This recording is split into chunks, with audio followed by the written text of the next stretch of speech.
guys, I hope you're doing well and you had a nice week. So for this video I'm doing the rest of the questions, the ones I didn't answer on the first part. Questions from 21 to 40. I linked the questions post down in the description if you want to follow along as I answer them. And so let's do this. Yippee!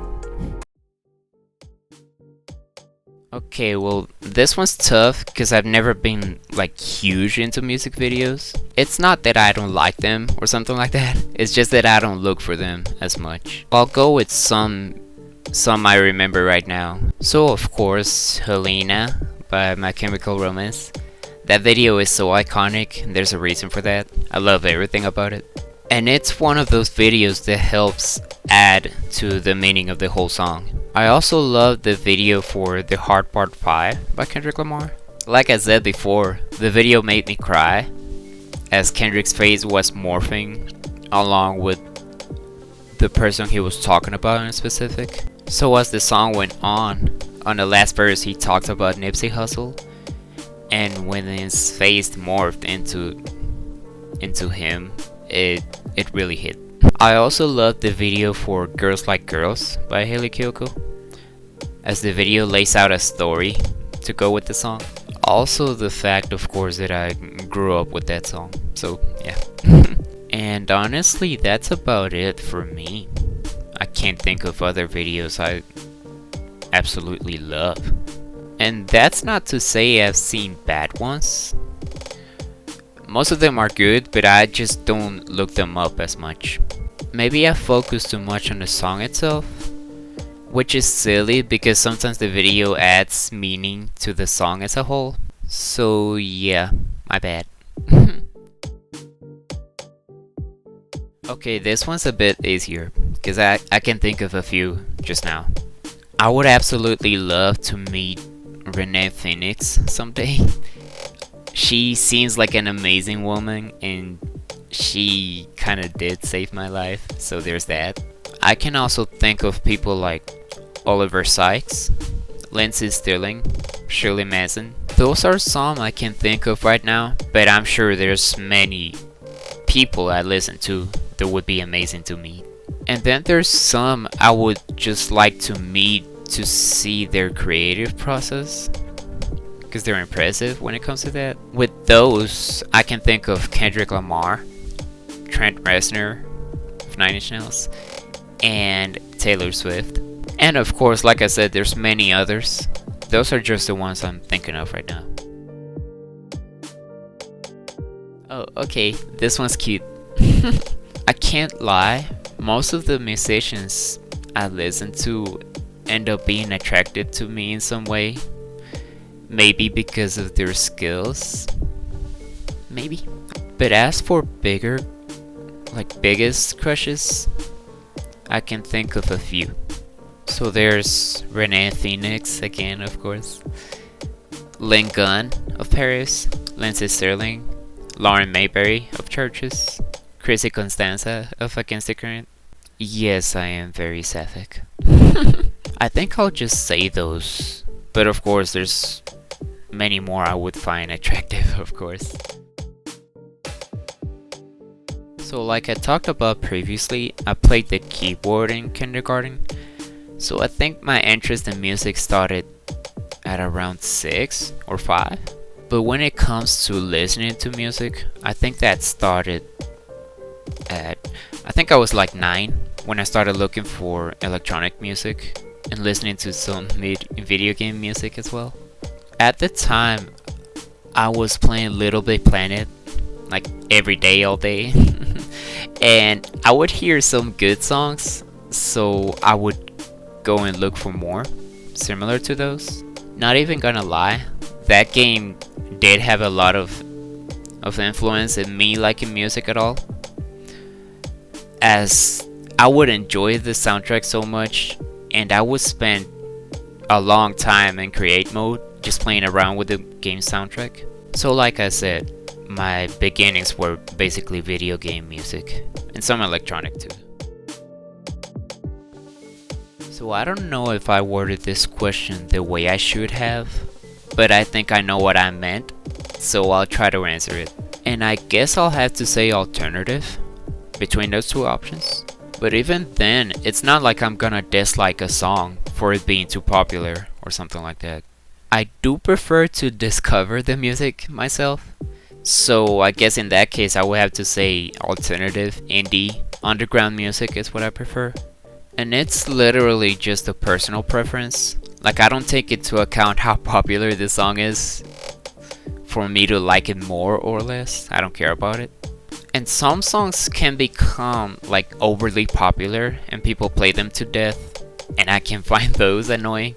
But I think that's more of a problem with people, not with the artist.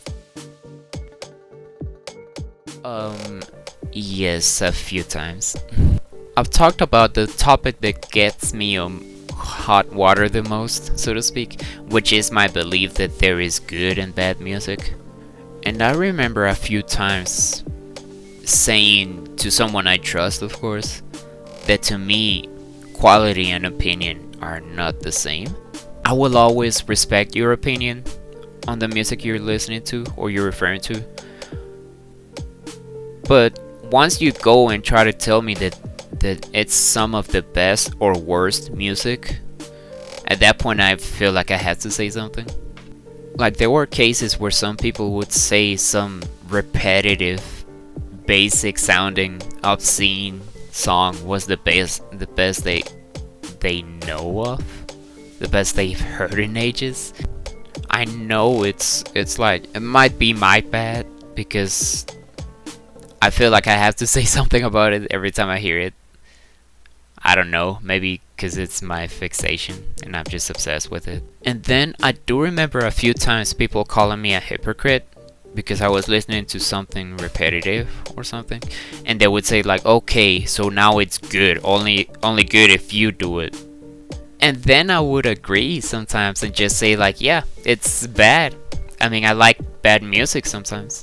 But sometimes it seemed like I was the only one acknowledging the difference between opinion and quality of music, which led to a few arguments. I remember a dude going back to me and just being like, Vani, a song doesn't need to be 10 minutes long, progressive rock song for it to be good. And I'm like, okay, I mean, you're right, but what are you trying to tell me? Like, I don't get what you're implying. They were arguing about 6ix9ine being one of the best ever. Yeah. So yeah, I've been in a few arguments like that, based on those kind of things. But I try to avoid having an argument like that. Like, of course, I still have strong beliefs or takes on music that I will stand by, but I'm not one to argue with someone about it because I know people have different opinions. I can't expect everyone to agree with me. It's not worth it. It's not worth it to argue with anyone about something as trivial as music. It's not trivial for me, but you know, I just don't like arguing, so why would I? If I see someone has a totally different opinion on something, I try to just stay quiet because I know I'm not gonna get anywhere. I was a bit vocal about my opinions on the Grammy Awards for the last video. For me, the Grammy Awards are mostly based on the song's hype than on the song's actual quality. So if your inclination is to listen to music that is popular, that is culturally significant, at least in the last year, then yes, the Grammys are a good reference for that. But every now and then they'll nominate or give an award to music based on the quality. It's like they're trying to like make it seem that that's what their focus is on.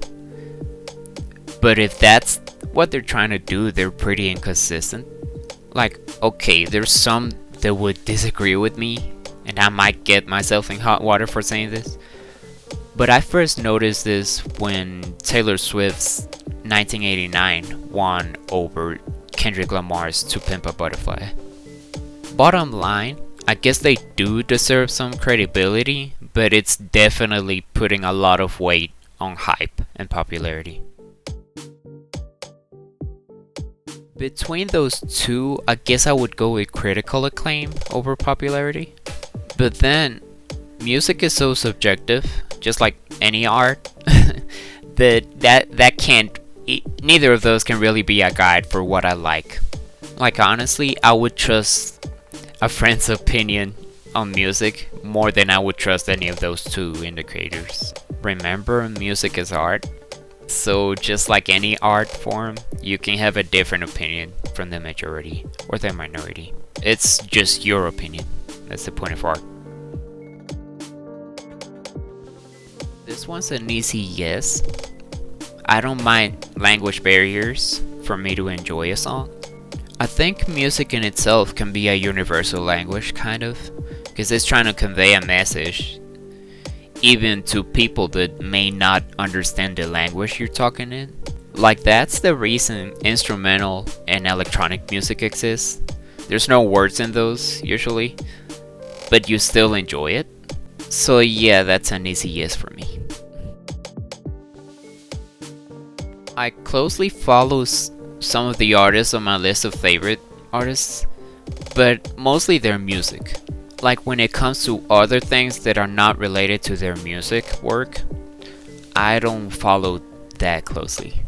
Like I don't care if they broke up with someone or hooked up with someone and had a child or something. It's their lives. I have no business meddling in that. I'm not going to be on some TMZ level stuff like, oh, they went to an Olive Garden. Well, I hope they enjoyed. You know? Like I'm mostly focused on the music because that's the work they're putting out for the world to see. Now, if they end up saying some horrible, bigoted stuff, I might know about it, and all I would do is I would know so I can stay clear from them. I can separate art and artist. Like the art can be good and the artist not as good. Like that's fine, that's bound to happen. But the idea of financially helping someone who has a certain point of view really bothers me. So basically, short answer is I only care about their music. I don't care what they do. And if they do something really bad, I might know about it and stay clear from them. But that's about it.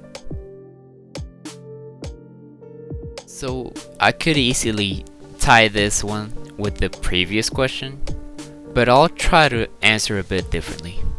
You can fill in the blanks yourself about the artists I don't like because of what they say. There's plenty of those, honestly. But when it isn't those, it's kinda tougher because I find it hard to really dislike an artist because of their art. So I don't really have an answer for this besides the one I said. The bigoted ones, you know. But as is the case with just about everything, there are a few things, a few features I don't like about some kind of music. I guess an example would be Dave Mustaine's voice. He's an amazing guitarist, but I can't stand his voice at all. But even then, it's not even like Dave's fault. Like it's literally just the body he was born with and the body he was given, and that's the sound the voice makes, and that's it. So you don't have control over some features on the music. What you do have control of is the lyrics, the lyrical content, and I'll get into that right now. Easy. Reggaeton. No question. I mentioned lyrics, and that's kind of my main issue with it, besides its clear lack of originality and creativity. Like, I don't want to listen to the same basic 4/4 copy-paste kind of beat, and then someone on top of it talking about objectifying women, basically. And if the sexism isn't there, it's just songs about sex mostly, and that's just not my thing. Like, I don't exactly listen to music to know how their sex with their partner was. I don't care. Like, if it includes that theme, at least make it interesting somehow, make it creative. But more often than not, there's not even that. Of course, as with anything, there are exceptions. I have heard a few reggaeton songs I find appealing, but that's what they are. They're exceptions, because most of the genre is filled with the same kind of themes, the same kind of sound. Then there's country music, but if I'm being honest, I don't dislike country music nearly as much. Like, I very much respect country music. I can see its appeal and artistry. In that case, it's just the sound is kind of not my thing, but I can understand why people like it. Unfortunately, yes. And that was to my ex, my first partner. So I regretted that for years after our relationship ended. The song was If I'm James Dean, You're Audrey Hepburn by Sleeping with Sirens. Because of course I did. And then I dedicated Love by Kendrick Lamar and Nothing Else Matters by Metallica to someone else. I'm realizing I might have a problem with dedicating songs to people. But yes, those are the 3 occasions I remember I did dedicate a song to someone. Oh, yes. Yes, I did. Yes, I would. Yes. I listen to music while doing just about anything. Studying, music. Homework, music. Just bored? You know it. Music. Now, there were a few times I remember stopping the music for a bit while I was studying, just to make sure I was paying attention to the topic I was studying. But for the most part, yes, I do. Yes, I did. Yeah, easy yes, honestly. I do. Not every shower I take will include music, though. Like, that's not something I do for every single time. Like, if it's 4 a.m. and I need a quick shower for work, I don't play music, just out of decency, of course. But if it's midday and the speaker's charged, yes, I will play music. Especially if I'm washing this hair. Like, this hair takes some work to wash it, so yes, I play music whenever I can in the shower. The simple answer to this would be no.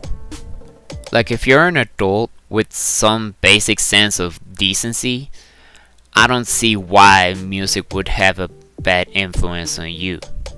However, of course, if you don't check any of those 2 boxes, then yes, it might have some degree of influence on you.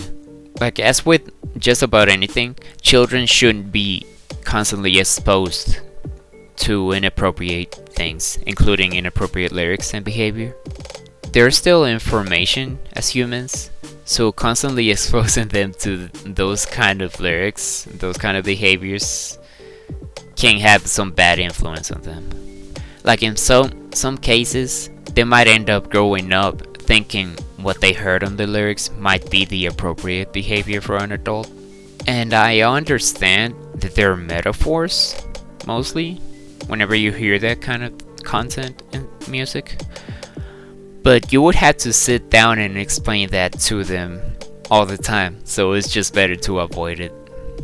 And when it comes to adults, like I said, if you have some level of decency in you, I don't think music can easily, if at all, influence you negatively. Of course, there are like mental illnesses and stuff like that may lead to some people being influenced poorly. But I honestly think that for that to be a concern, for music to be a concern with you, you would have to be in a really adverse mental state. Like, of course, it always depends, but way more often than not, it has no negative impact. on an adult human being. Oh, okay, this one's tricky. I've thought of a few of those before, but I'll just say some that come to mind right now. Out of my favorite artists, I can think of From Autumn to Ashes, Fit for Rivals, and Glass Beach. With From Autumn to Ashes, I really don't understand why they don't get as much credit and recognition as I think they deserve, especially within the metalcore and emo scene. Like, they managed to perform a combination of metalcore and emo in a way you don't really see anyone do. It's basically those two genres at their essences combined, with some screamo sprinkled here and there. But they're amazing. Why don't people notice them more? And then Fit for Rivals. Like, how is that amazing punk band not filling out stadiums? With Renee's amazing vocals and the catchy melodies.